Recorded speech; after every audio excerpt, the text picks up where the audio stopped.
in Sydney's West. For years, they've turned out the best schoolboy rugby league players and along the way managed to dominate school football's most prized trophy. Michael Maher reports.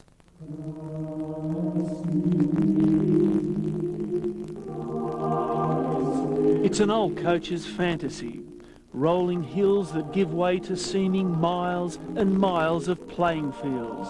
The sniff of leather in the air and ample pairs of willing hands. Just an hour and a half west of Sydney. Brother Silverius can't resist going home to his beloved St Gregory's Campbelltown. So what about the founder? Well, I think he loved the kids, but I don't think he knew much about league. Nothing about the game? I don't think so. When Maris brother Silverius isn't in the classroom, he's outside teaching boys the game of rugby league.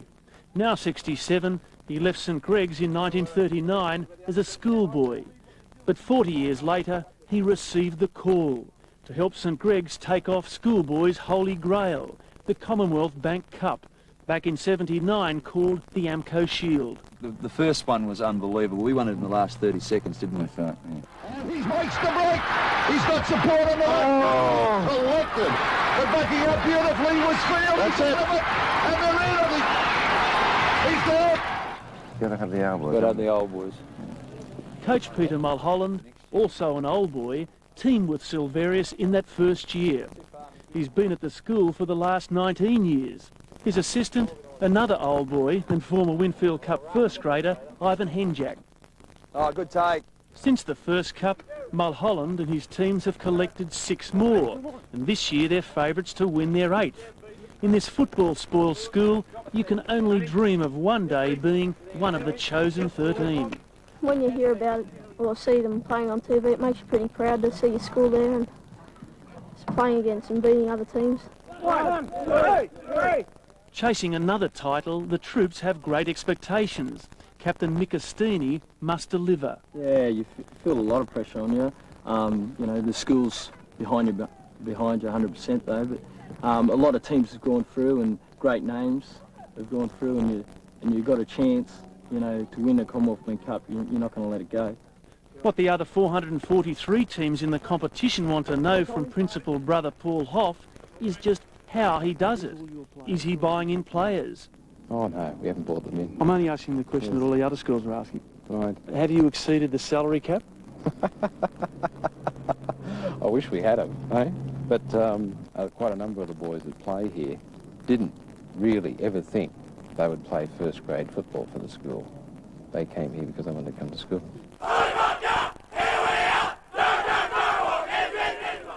It's hard finding a single factor behind the success, but if you can understand it, it's mainly about school spirit.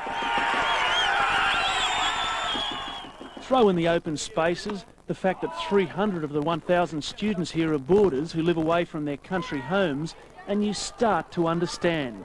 They study, play and eat together. We get on so well, we're really good mates and that's what makes it, you know, we always want to do everything for each other. You're not only playing for the 12 other blokes that are on the field, but you're playing for the rest of the school as well.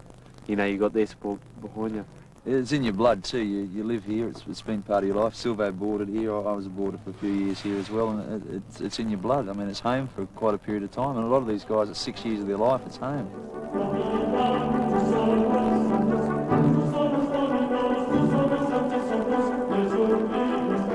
Talk about schoolboy footy, and it would be sacrilege not to mention the team that can almost claim co-ownership of the Commonwealth Bank Cup, Patrician Brothers Fairfield.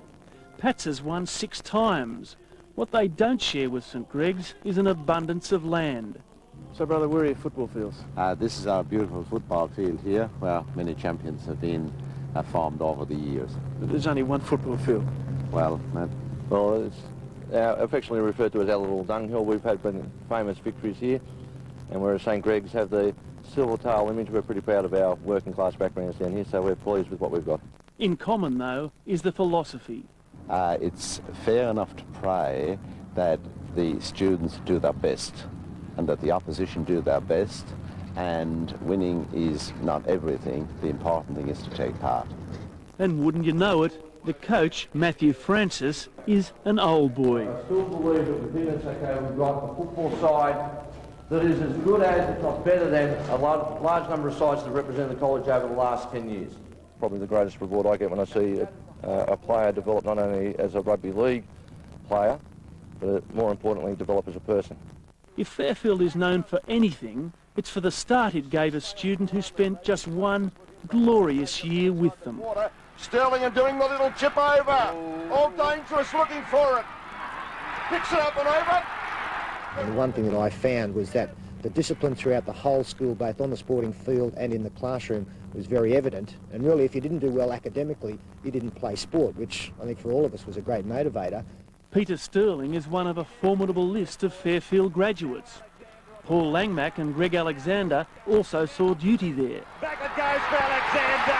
Oh, that's a brandy try and a half. At St Greg's, more than 40 old boys are playing somewhere in the Winfield Cup. Oh, to follow in the footsteps of Jason Taylor or Mick Potter. Ran right across, picked up Michael Potter. Potter gets around two. Now he's taken by the defence. Some of the Blue and Maroons of '93, like School Ducks John Deery, will put football behind them in a few weeks. Oh, next year I'll be going to university. I'm not real sure what I'm going to be doing or what university at the moment. And I don't know if I'm going to play football next year either. But for many, this is just the start. They're already being sponsored or are under contract to clubs. Here it might be $10,000 a year to send a boarder to school. Well, the football, if they've got a bit of ability, that'll take a burden off their parents. They get a very good education, they get exposure. A club can pick them up and perhaps pay their fees. At Fairfield, Captain Justin Morgan is off to Parramatta. Most probably straight after the season want to build up a fraction with the weights, and then most probably go play football at Parramatta. Most probably trial for the 21s. In a sport where district loyalty is dying a slow death, talent scouts like Parramatta's Kevin Wise are hoping for a change of heart. He has more than 40 players on scholarships this year and plenty of responsibility. I mean, you can quite easily destroy a player's career if you rush him. That's just so true. There are, as I said, some players can just make it. Some can take the step and just step up so quickly, but others, and that's to the coaching staff and the development people at the clubs. Yeah, look, make it a mixture. Don't just make it natural phenomenon. Don't make it rocks and reefs and. And school hasn't been a bad vehicle for teachers, come coaches. Mulholland follows in the footsteps of other St Greg's old boys, Jack Gibson and Tim Sheens. Too late, you guys. Come up a bit shallower so you've got time. At night, Mulholland's had a job with North Sydney Reserve Grade. Next year, he's off to Perth to coach the Western Reds, and he'll be taking at least one player with him.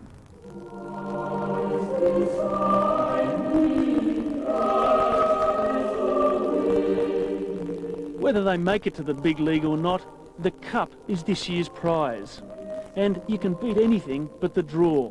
In this year's quarter-finals, the brothers came up against the brothers. Gonzo looking for the line, swiveling from tackles. Then off the left, underneath the post.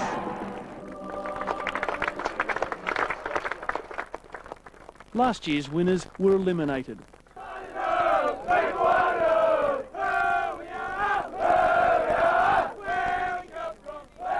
And for someone faced with the prospect of leaving school at the age of 40, quitting isn't going to be easy. You know, I want to finish with a bit of dignity and class and that, and you know, I'll be very, very sad when the day comes. I mean, it's starting to dawn on me now, and I'm quite sure that, you know, albeit we win on Friday week, that you know, it's going to be all steams ahead. But once the final game's down, the final curtain's down, it's going to mean a lot. Quality schools, and boy, don't they play quality football. We trust you're enjoying this edition of Sports Sunday. Here's a preview of what's still to come our way on the show.